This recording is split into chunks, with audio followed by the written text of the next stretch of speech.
So whenever you hear a sound, a spiritual song, the wisdom is to become one with that sound. As you become one with that sound, la babaraka somekai, you begin to travel. So there are certain things that are connecting link between the spiritual world and the physical world, and one of it is sound.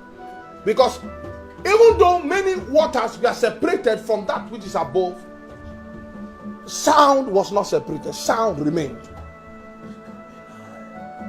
Are you following me? But when you enter into the realm of the immortals, sound is harmonic. There is harmony. So everything is giving a vibration that is synchronizing with the atmosphere of the spirit, because there's energy there. And every energy comes with a radiance, a resonance. There is a sound within the spirit. There is a sound of heaven. Heaven has its own sound. So many people have experience of heaven, say, okay, they went there and the walls were singing. There was just a melody coming from everything. That is perfect synchrony. This word, the sound of this word is distorted. So you can hardly find accurate sound rising from this one. So wherever accurate sound is rising from, Jesus goes there. Wherever accurate sound is rising from, it picks the attention of that which is above. And then what happens is that there's now resonance. Angelic choir can align with you. Choir, songs and sound is something that connects the spiritual world to the physical world. Holy Ghost, help me.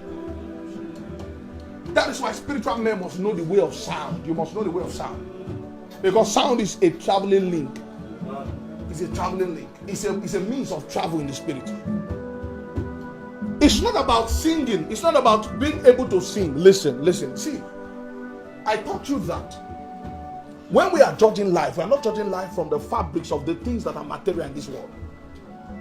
In the spirit, they don't need voices. You know what you call voices? They only need thought. Sound comes out as pure energy. It comes out in its purest form in the spiritual world.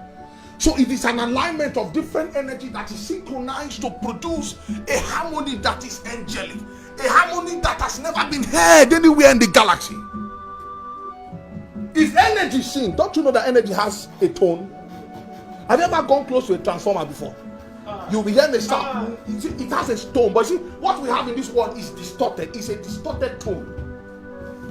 Everything is giving off a sound. If you hit your wall now, then it has its own sound. But the sound of this world is dull, it's distorted.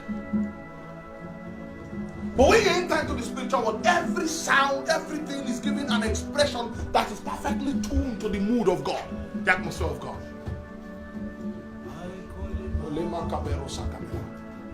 So, sound is one of the connecting link that synchronizes that which is above and that which is down here. And that's why sound does not come from outside, it comes from within. True sound comes from inside, and it is projected into this realm. So sound is a spiritual connection, it's a spiritual connection. So a man does not need a good voice to have a good sound before God. It is the texture, it's your soul and your spirit that is singing. So when we sing this worship song together, our spirit, all of us are producing different tunes in the spirit, and the harmony of those tunes becomes a ladder with which we pierce into the divine, the house, the room of sound in the spirit. That's what we're going to, the room of sound. Aya vesolena ka avere se come la brascabena e come la mamana. It's a making melody in your heart. We don't need to hear the sound, but if your heart can sing, then our hearts can align, and then that becomes a melody unto God that God can use to channel himself into our spirit. Then for once we can sense the atmosphere of heaven, the atmosphere of peace and love and joy in the Holy Ghost. Hey.